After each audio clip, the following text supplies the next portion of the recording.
Welcome back. Just a few thoughts I have on gas versus electric, or electric versus gas.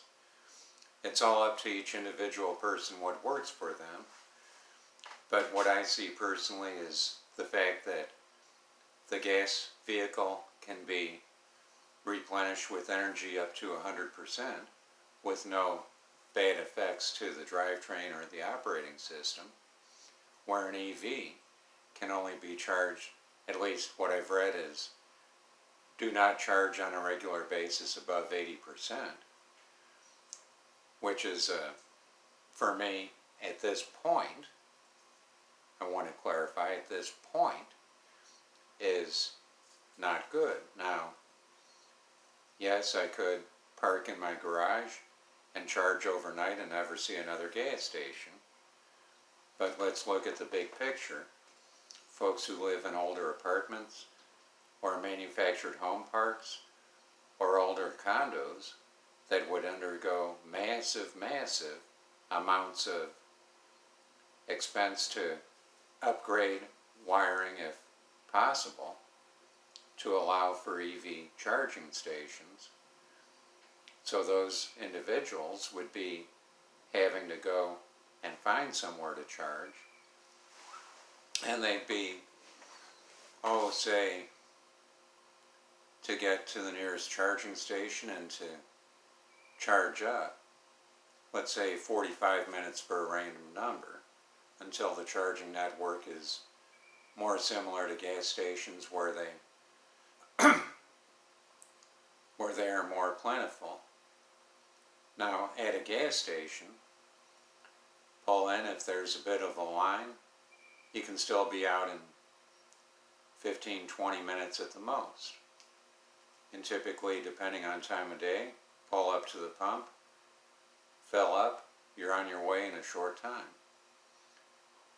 Now, charging up to 80%, let's just take an example of 300 miles range on an EV. What I've read is don't run below 20% and don't charge over 80, which costs you 40% of your mileage, or 120 miles. So you've actually got, when you charge up, 180 miles of actual range. Now, for folks who do just a little bit of driving around town, that potentially will last several days, but it's the time versus money factor that, say, twice a week you have to go charge up and spend 45 minutes. And gas car, you once a week maybe refill. And let's look at another real life instance here. I can drive Dallas to Phoenix and back and just figure 2,200 miles, roughly, to get there and drive around, see relatives and whatnot. And I might spend, $3.50 in gas.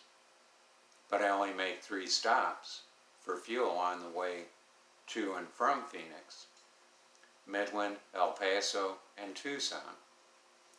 And I still have plenty of gas between when I make each fuel stop. Now, I stop in El Paso overnight, so that's not just, as a matter of fact, stopping exclusively for gas. And when I get up, get something to eat, go to the gas station, about 10 minutes, I'm topped up, short distance from the interstate, and on my way. Now, my brother, he made Tesla Model X 6 recharging stops each direction, and he spent however much time total. And yes, free supercharging, as long as he finds superchargers along the way. Otherwise, he has to pay. So, it's time versus money.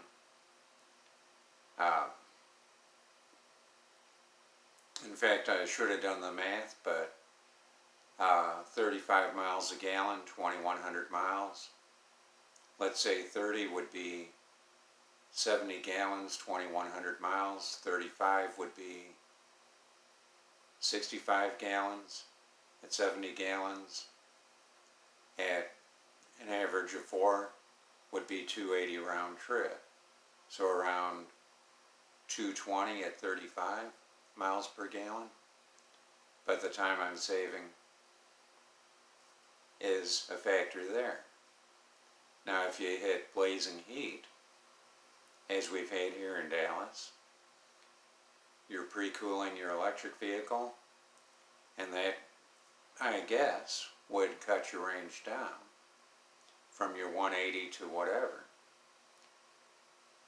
And needless to say, on a trip as well, you're limited on your hotels to those that have charging stations.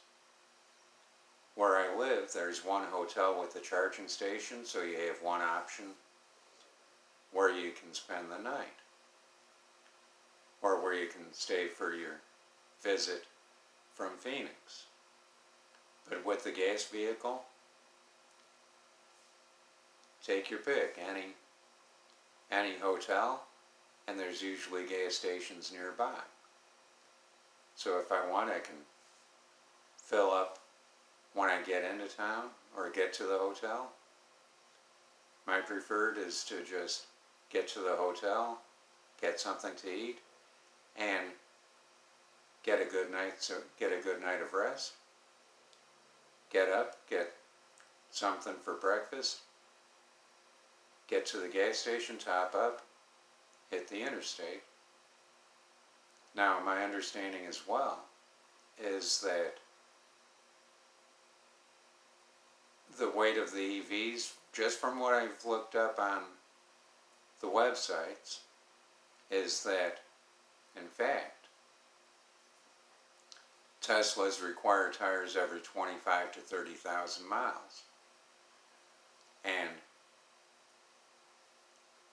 my last car, the 2019 Sonata, 74,000 miles, they were down to 330 seconds. So that would be 2 sets of tires, which I believe are expensive for Teslas, versus 1 set, which was not quite so expensive for my car. So that's another factor, cost as well. And then resale, a 2018 Tesla Model 3 long range was $56,000, I think. And today, a new Tesla Model 3 long range, I'm guessing, is $45,000 before any tax credits. Just price versus price. So the